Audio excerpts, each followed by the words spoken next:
Hamas और Israel के दरमियान एक सीज़ फायर हो चुका है। वॉर जो कि स्टार्ट होती है हमास और इजराइल के दरमियान, वो 47 डेज़ तक कंटिन्यू रही। इस 47 डेज़ की वॉर ने पूरे मिडल ईस्ट को किस तरीके से चेंज किया, इन सारे सवालों को एड्रेस करने की कोशिश करेंगे हमारी आज की इस वीडियो में। मैं हूं आपका होस्ट सनान हसन और आप देख रहे हैं मिनट मिरर। हमास और इजराइल के दरमियान जो कि कॉन्फ्लिक्ट एक चल रहा था, उसमें कतर ने रोल प्ले किया और कतर ने सीज़ फायर करा दिया। सीज़ फायर जो हुआ है इन दो स्टेक होल्डर्स के दरमियान, ये अगले 4 दिनों तक कंटिन्यू रहेगा। सीज़ फायर की कुछ कंडीशंस हैं। पहली कंडीशन ये है कि हमास तकरीबन 50 होस्टेजेस जो है उनको रिलीज़ करेगा, जबकि दूसरी कंडीशन ये है कि इजरायली जो हैं वहाँ से तकरीबन 150 जो सिविलियंस हैं, पैलेस्टीनियन सिविलियंस एंड चिल्ड्रंस हैं, उनको जो है ना वो रिलीज़ करेगा। इस सीज़ फायर के दरमियान इन 4 दिनों में कोई मिलिट्री मूवमेंट्स नज़र नहीं आएंगी, कोई एयर स्ट्राइक नज़र नहीं आएगा। लेकिन जो अरब कंट्रीज़ हैं, पर्टिकुलरली सऊदी अरेबिया, इजिप्ट, वो सारी कंट्रीज़ ये डिमांड कर रही हैं कि इस सीज़ फायर को मज़ीद एक्सटेंड किया जाए। जबकि दूसरी तरफ जो हमारे सामने इज़राइल का नैरेटिव है या फिर अमेरिका का नैरेटिव है, उन्होंने ये कहा है कि हम इस वॉर को कंटिन्यू करेंगे, क्योंकि इज़राइल के जो प्राइम मिनिस्टर हैं बेंजामिन नेतन्याहू, उनका ये कहना है कि हमारा जो ऑब्जेक्टिव था इस वॉर को स्टार्ट करने का, इस वॉर को ट्रिगर करने का, उसको हमने अब तक एक्वायर नहीं किया, उसको हमने अब तक अचीव नहीं किया। और जब तक वो ऑब्जेक्टिव अचीव नहीं हो जाता तब तक ये वॉर कंटिन्यू रहेगी। और उनका ऑब्जेक्टिव क्या है?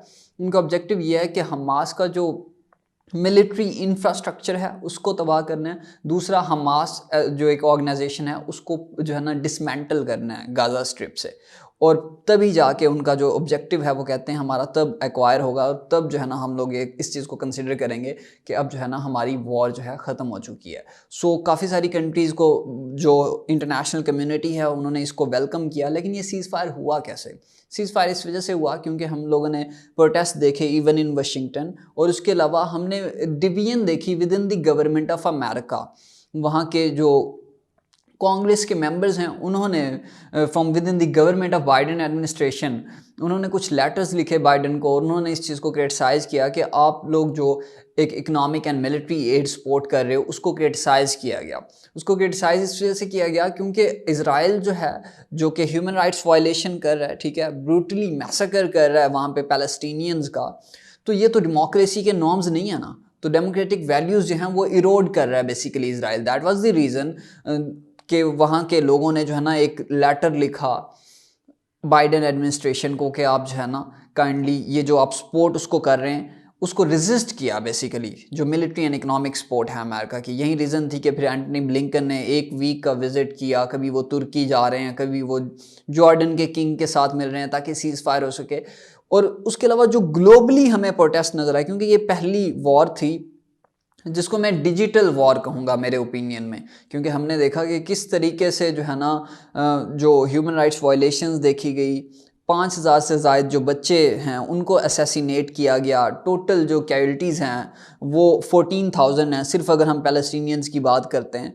तो एक डिजिटल वॉर थी जिसकी वजह से पिक्चर्स हमारे सामने आई, वीडियोज़ आई। तो उस डिजिटल वॉर की वजह से प्रेशर बढ़ा इसराइल के ऊपर भी, अमेरिका के ऊपर भी, और अमेरिका ने जो रेजोल्यूशंस वीटो की, तो उसके नताइज भी अमेरिका की अपनी जो हेजेमनी है उसको सॉर्ट ऑफ हमने देखा कि उसका डिक्लाइन हो रहा था।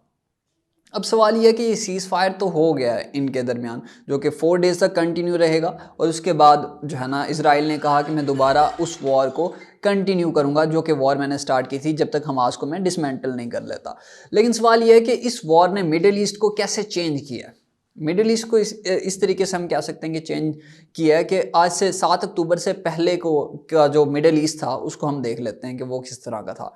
7 अक्टूबर से पहले हम देखते हैं तो अमेरिका जो है वो तकरीबन ईरान को परसू कर चुका था कि आप लोग जो है ना न्यूक्लियर प्रोलिफरेशन ना करो, ठीक है। ईरान की जो प्रॉक्सीज थी उनको भी किसी हद तक वो कंस्ट्रेंट कर चुका था।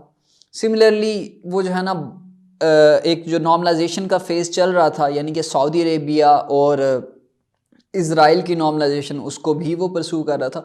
ज़ाहिर है उसमें काफ़ी सारी रुकावटें हैं, हर्डल्स हैं, ऑब्स्टैकल्स हैं। किस तरीके से हैं? क्योंकि अब एक तरफ जब उसने नॉर्मलाइजेशन डिमांड की ना सऊदी अरेबिया से, अमेरिका ने, कि आप लोग जो नॉर्मलाइजेशन कर लो इज़राइल के साथ, तो उन्होंने डिफेंस सिस्टम मांगा। और इस इतनी बड़ी डिफेंस डील साइन ऐसे नहीं ना कर सकता अमेरिका का प्रेसिडेंट, उसको कांग्रेस से भी तो अप्रूवल लेनी पड़ेगी ना। अभी खैर उन ऑब्स्टेकल्स को की तरफ जो है ना, जब बाइडन जाएगा तो फिर बाइडन एडमिनिस्ट्रेशन को समझ आएगी कि ये इतना आसान नहीं है डील ब्रोकर करना जो सऊदी अरेबिया और इजराइल के दरमियान उसने करनी थी। लेकिन खैर इस तरह का सिनेरियो चल रहा था बिफोर 7 अक्टूबर। और अरब कंट्रीज़, बाकी कंट्रीज़ के साथ जो हैं अरब कंट्रीज़, उनके साथ भी बड़े अच्छे रिलेशंस थे अमेरिका के। लेकिन आजकल वैसा नहीं रहा। वो जो डील होने वाली थी सऊदी अरेबिया इजराइल के दरमियान, ठीक है, वो किसी भी तरीके से फिजिबल नज़र नहीं आ रही हमें।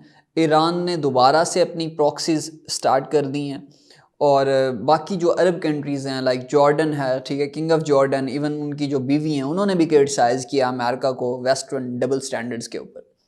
तो ये हम देख रहे हैं कि एक मिडल ईस्ट जो है वो बिल्कुल चेंज हो चुका है। जो 7 अक्टूबर से पहले का मिडल ईस्ट था, अब मिडल ईस्ट वैसा नहीं रहा।